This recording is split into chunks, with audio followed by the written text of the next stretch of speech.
तर सभाच व्हायला लागल्या. सभा आता होणार आहे मराठ्यांची पुन्हा एकदा. ती सभा बघा आता कशी असते. मराठा आरक्षणाची लढाई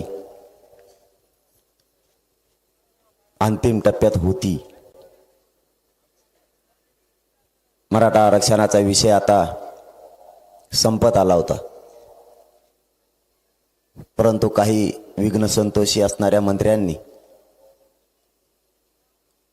विशेष अधिवेशन मराठा समाजाच्या ओबीसीतून आरक्षण आणि सगळ्या सोयऱ्यांची अंमलबजावणीसाठी बोलवलं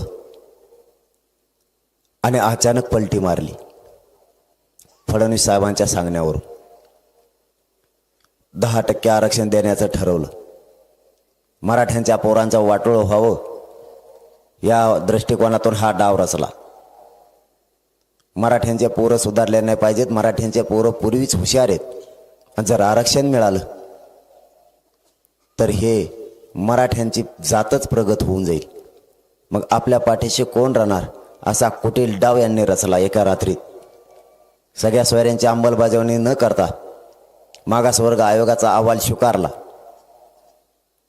आणि तो कॅबिनेट समोर ठेवला आणि विशेष अधिवेशनात त्यावर चर्चा घडून आणली. सगळ्यांनी एकमतानं, म्हणजे सत्ताधारी आणि विरोधक एकमतानं त्याला मंजुरी दिली. याच्या अगोदर याच सत्ताधारी आणि विरोधकांनी आपल्यासाठी सुद्धा एक ठराव केला होता.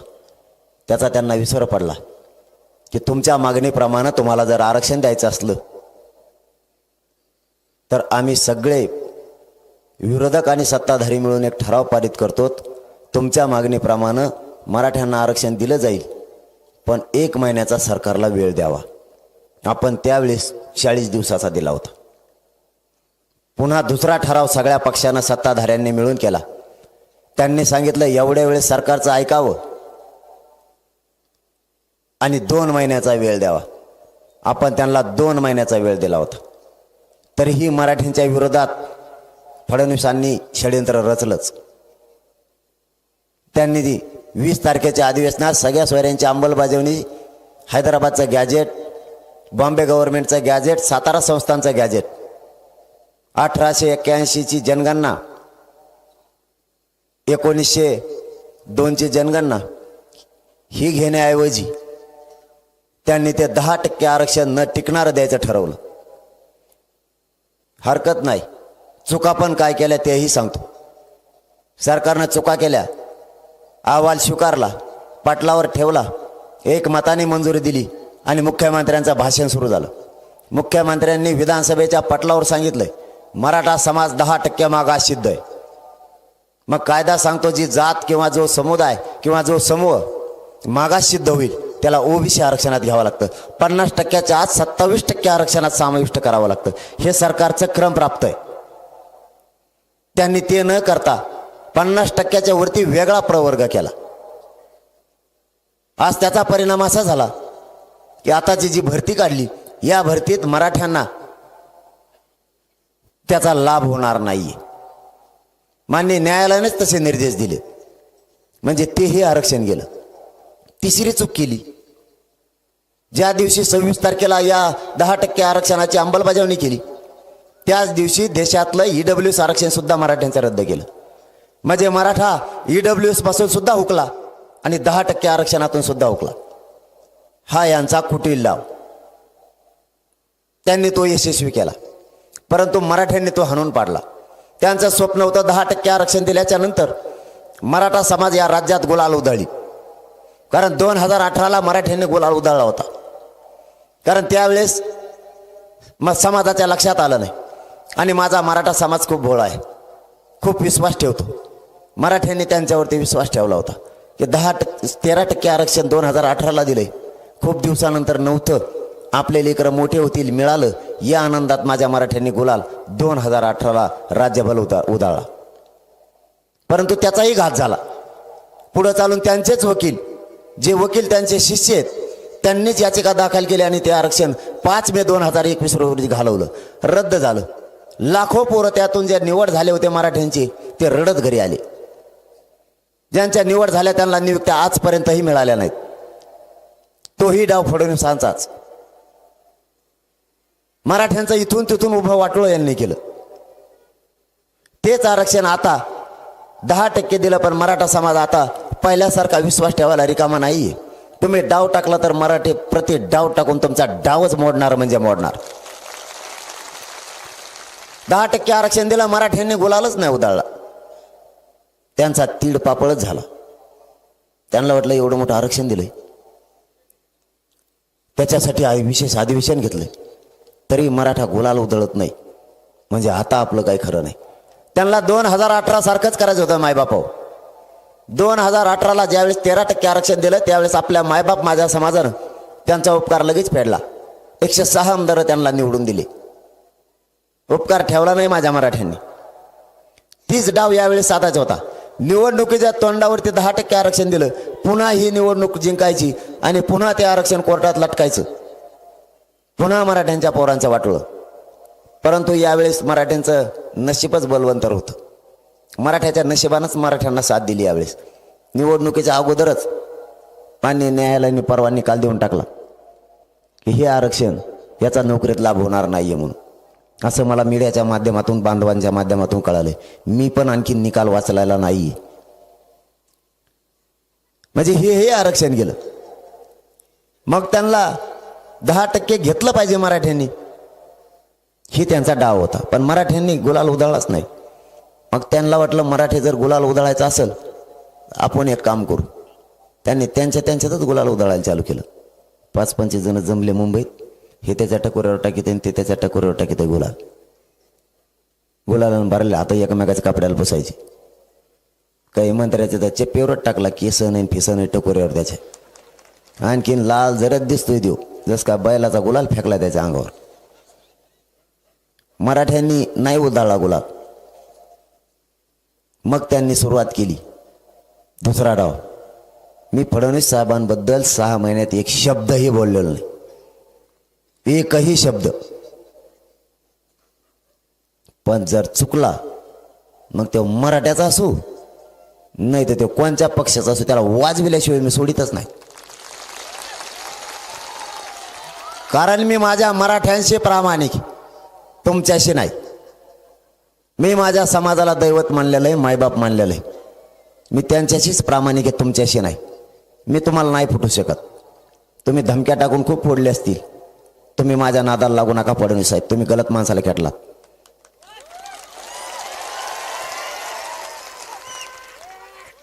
तुम्ही माझा नादच करू नका कसलाच. कारण मी ऐकू शकत नाही. मी निष्ठावान आहे, माझ्या समाजावर निष्ठा आहे माझी.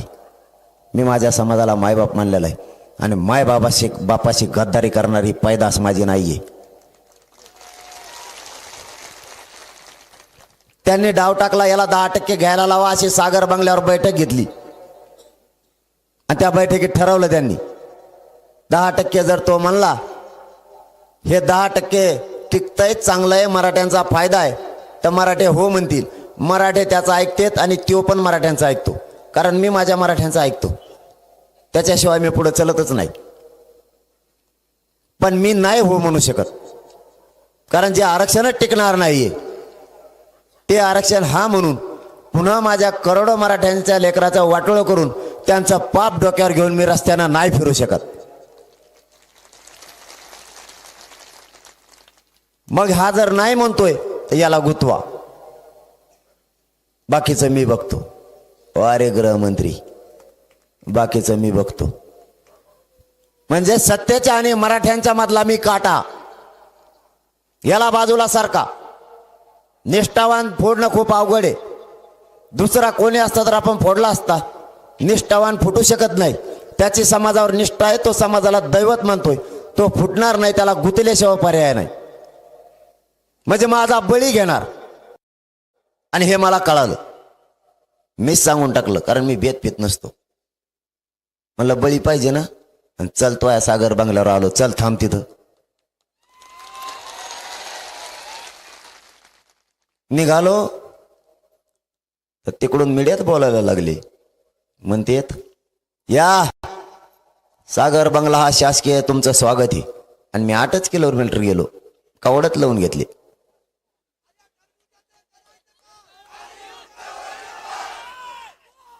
चांगलं नाही हे वागणं.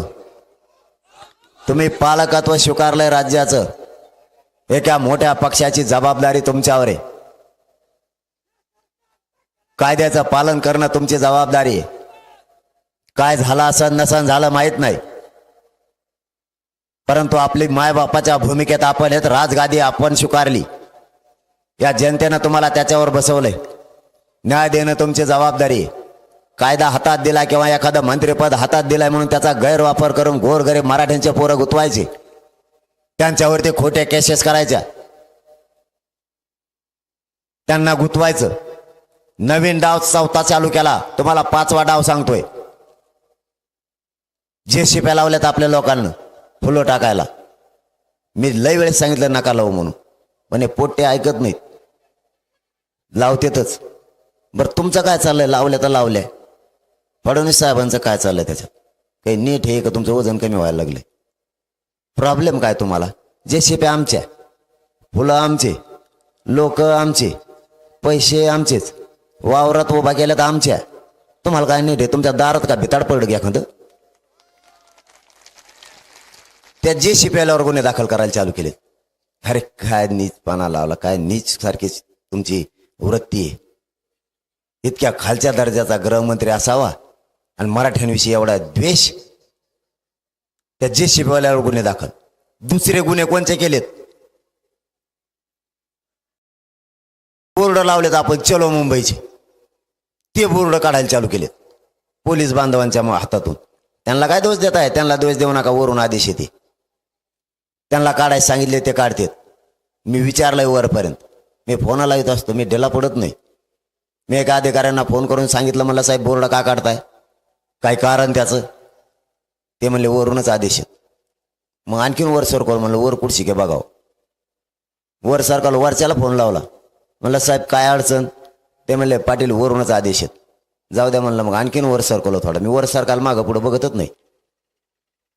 कमिशनर साहेबाला सुद्धा विचारलं. ते म्हणले पाटील वरून आदेश आहेत. वर सरकवलं आणखीन थोडा. केलं पुढं थेट गृहमंत्र्यापाशी गेलं. तिथून आदेश येते. काय गृहमंत्रीपद चालवताय? काय जनतेविषयी तुमची भावना, काय द्वेष आहे तुमचा? इतका बरं झाला आता उघडा पडला. नसता तुमच्या चेहऱ्याकडे बघून लोक चलत होते चांगला आहे. तुमच्या पोटातले सगळे विचार बाहेर पडले आणि समाज तरी खुश झाला. समाज तरी हुशार झाला. मराठा समाजासह इतर समाजाच्या बांधव हुशार झालेत की हो आपल्याला सुद्धा असंच करू शकतेत म्हणून. दुसरं, त्या बोर्डावर काही लिहिलंय का काढायला? उद्या सकाळी 11 वाजता कापाकापी करण्यात येणार आहे असं लिहिलंय का? बोर्डावर काही लिहिलंय का? दहशतवादाचं केंद्र या ठिकाणी प्रशिक्षण घ्यायला या. उद्या सकाळी एकामेकाच्या टंगड्या मोडून गळ्यात गुता. अरे मग काढता का म्हणून? त्याच्यावर पक्षाचं चिन्ह नाही.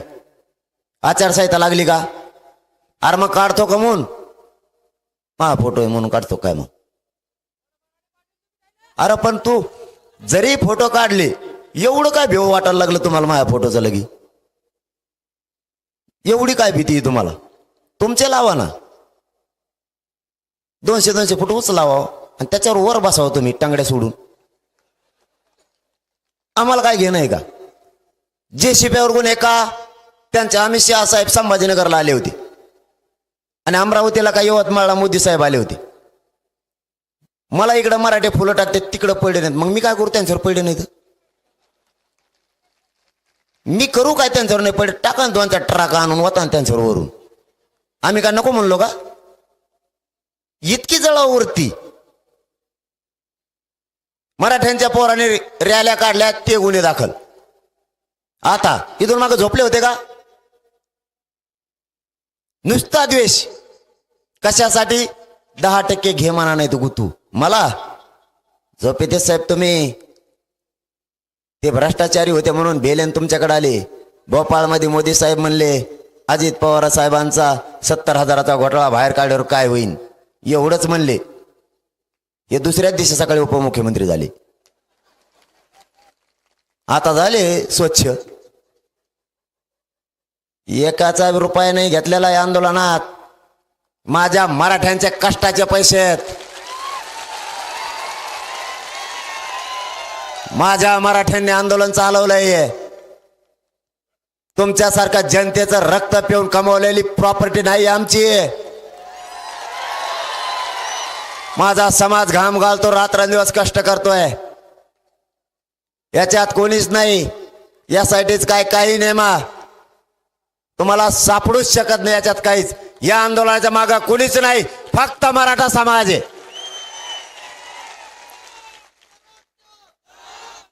मला भेडायला निघाली. यांना वाटलं ती इडी बिडी लावली म्हणजे हे बीन. मी भेट असतोय. मला जर जेलमध्ये टाकलं ना, मी कायद्याचं मोर्चा काढीत असतो जेलमध्येच. पण सोडितच नसतो. आतल्या मराठ्यांच्या कायद्याला मी शिकीन आरक्षणात. तो आहे कामाला नाही येणार त्याला सांगन, पण तो आहे चुलत्याच्या कामाला येईन. चल मोर्चा काढू आपण दोघं. त्याला उपोषणला बसेन आणि मी आत बसन. आतमधले कैदी मुस्लिम बांधवाचे असले ते माझ्याकडूनच होणार आहेत. वंजारी बांधव धनगर बांधवाचे जर कैदी असले ते पण माझ्याच पार्टीत. 12 बलुतेदारांचे पण माझ्याकडूनच. येवलेवालीचं सोडून सगळे आपल्या पार्टीत. सुट्टी नाही देणार. काहीही प्रयोग करा, सुट्टी नाही देणार. आणि मला अटक केल्यावर ह्या आग्यामुळे गप बसणार आहे का? मी गोरगरीब मराठ्यांचं काम करतोय म्हणून तुम्हाला एवढी पोटजळी. करोडो मराठ्यांचे लेकरं मोठे व्हावेत म्हणून मी संघर्ष करतोय. जीव तळ हातावर घेऊन रात्र दिवस काम करतोय की माझ्या गोरगरीब मराठ्यांचे पोरं मोठे झाले पाहिजेत. आम्हालाही स्वप्न आहेत. आमच्या आई बापांनी स्वप्न बघितलेत. माझं लेकरू IAS IPS दर्जाचा अधिकारी झाला पाहिजे. क्लास 1 पासून 4 पर्यंतचा अधिकारी माझाही झाला पाहिजे. राज्यापासून केंद्रापर्यंत माझाही मराठ्यांचं लेकरू अधिकारी झालं पाहिजे. कारण माझ्याही जातीला कॉलर टाईट करून चालावं वाटतंय. म्हणून मी रात्रंदिवस संघर्ष करतोय की आरक्षण मिळालं पाहिजे. आणि तुम्ही आमच्या अन्नात विष घालताय. देवेंद्र फडणवीस साहेब आमचेच मराठ्यांचे मंत्री आणि आमदार माझ्या विरोधात घालायला लागले. असू द्या, तुम्ही मला हरायचं ठरवलंय. तुम्ही लय चूक करताय जीवनातली सगळ्यात मोठी. फडणवीस साहेब, मी तुम्हाला हरत नसतो. फक्त माझ्या शरीरानं मला साथ द्यावी. उपोषणामुळे देत नाही. तुम्ही कसे आरक्षण देत नाही तेच मी पण बघतो. राग तर एवढा येतो की खूप. 17 दिवस उपोषण सुरू होतं, पोटात काय नव्हतं. मला सांगा बरं का, मी कायद्याचं पालन करतो. ते वाजल्यावर किती वाजत येत का ते सांगा. त्याने ते वाजण्याचं मध्ये घातलंय. आता हे वाजत आहे ते वाजत आहे. तुम्ही 10च्या नंतर सभा घ्या, मग सांगतो तुम्हाला बी. आमच्यावर जे गुन्हे दाखल झालेत ना, आता त्याचा हिशोब होणार आहे सगळा. आता आमच्यामुळं ट्रॅफिक जाम होती, त्यांच्यामुळे होती. त्या टायमाला होतात का गुन्हे दाखल बघतो ना. आता कसं काय करीत नाहीत ती. गृहमंत्र्याकडेच बघतो, खालच्या पोलिसाकडे नाही. त्याला सोडतच नाही. आता त्याने कार्यक्रम लावला हे सगळा. थोडे दिवस हे पद म्हणा, जास्त रग दाखवू नका त्या पदाची. चालला आता जवळ आलंय. मराठ्यानेच घराघरातून फॉर्म भरलाय. 12 मतदान पडले खासदार. तुम्ही बसा घरी. आता ज्याचा वाडा मोठा तोच खासदार. आता इथं गेलं फडा. आता बस टकोऱ्यावर घेऊन मशीन बस डांबरीवर रात्रीत. आता कुठं रात्रीशी आहे का? केंद्रावर रात्र जागा, शाळात, वावरात रात्री मराठ्याच्या. आता मराठी जर उचल म्हणले तर कुठं ठुशीन मग नेऊन? बस स्टँडवर ठेवतो का? तो डाव टाकतो. मराठी प्रति डाव टाकते. मी सांगितलं होतं मराठीला नादी लागू नका तुम्ही. यांचा डाव सुधरत नाही चांगल्या चांगल्याला. यांनी जर डोक्यात घेतलं तर आयुष्यभर गुलाल लागून देत नाही ते एखाद्याला.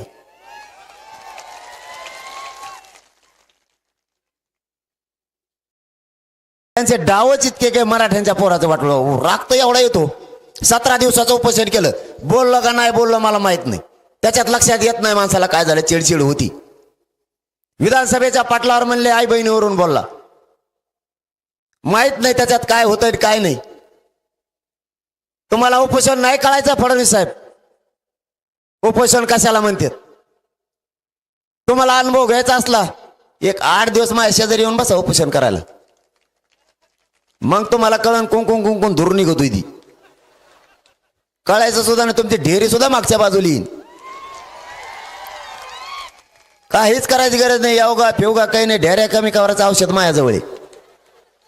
फक्त माझ्या शेजारी बसा. कशा उलट्या होत्यात बघा तुम्ही. बोलताना गोड लागतं.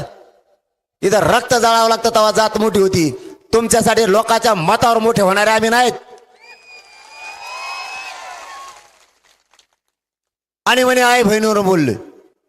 बरं ठीक आहे, त्याच्यात काही कळत नाही, लक्षात नाही. तुम्हाला जर एवढं लागलं आई बहिणीवरून बोललेलं, तर माझ्या अंतरवालीच्या माता माऊलीच्या डोक्याच्या चिंदड्या चिंदड्या झाल्या. त्यावेळेस फडणवीस साहेब तुम्हाला ती आई बहीण दिसली नाही का?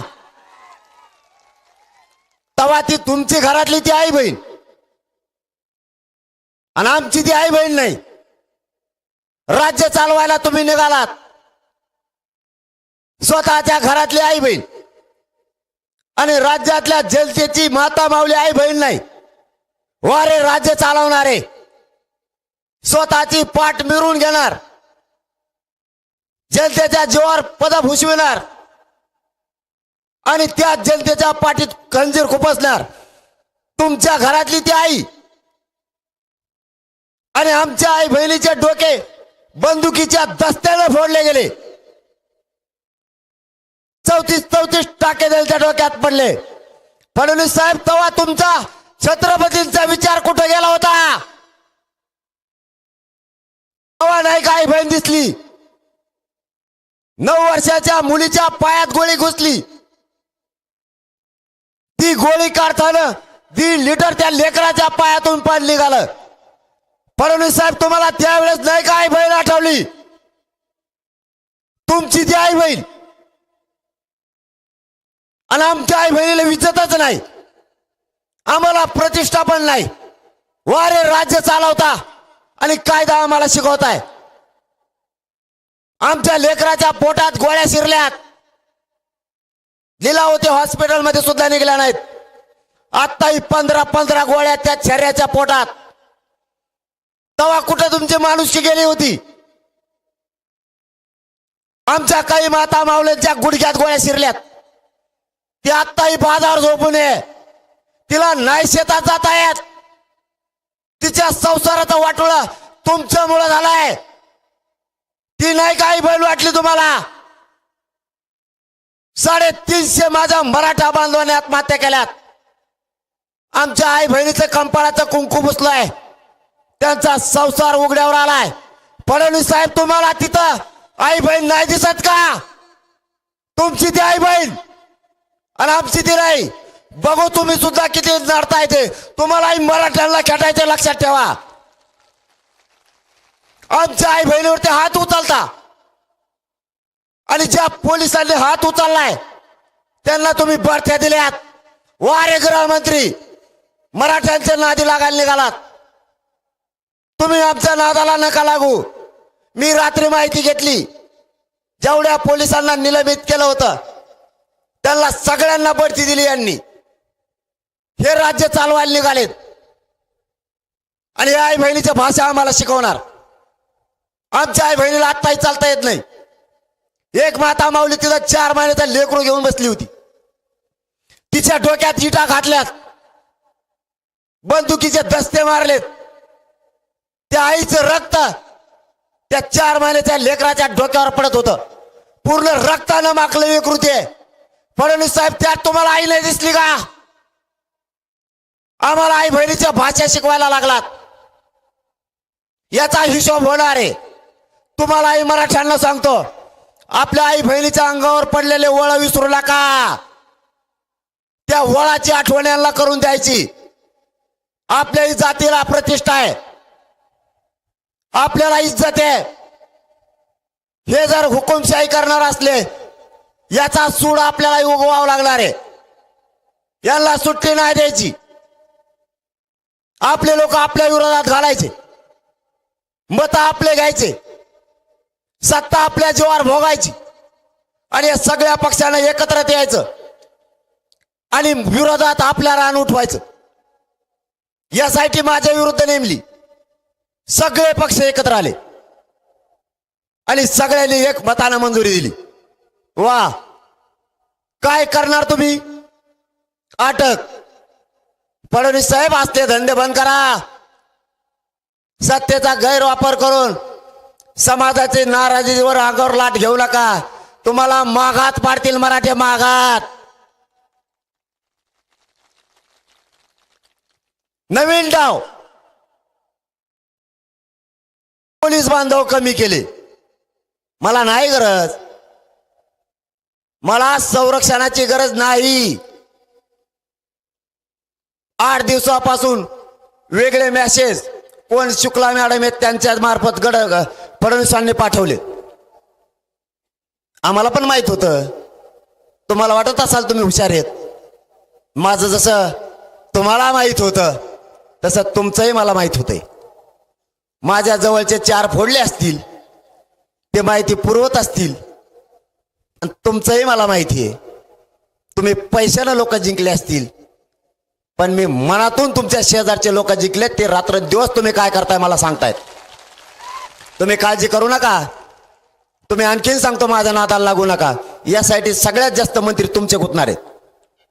त्यांनीच सगळ्यात जास्त संपर्क मला केलाय, बाकीच्यांनी नाही. बघूयात आता पुढं पुढं काय होतंय.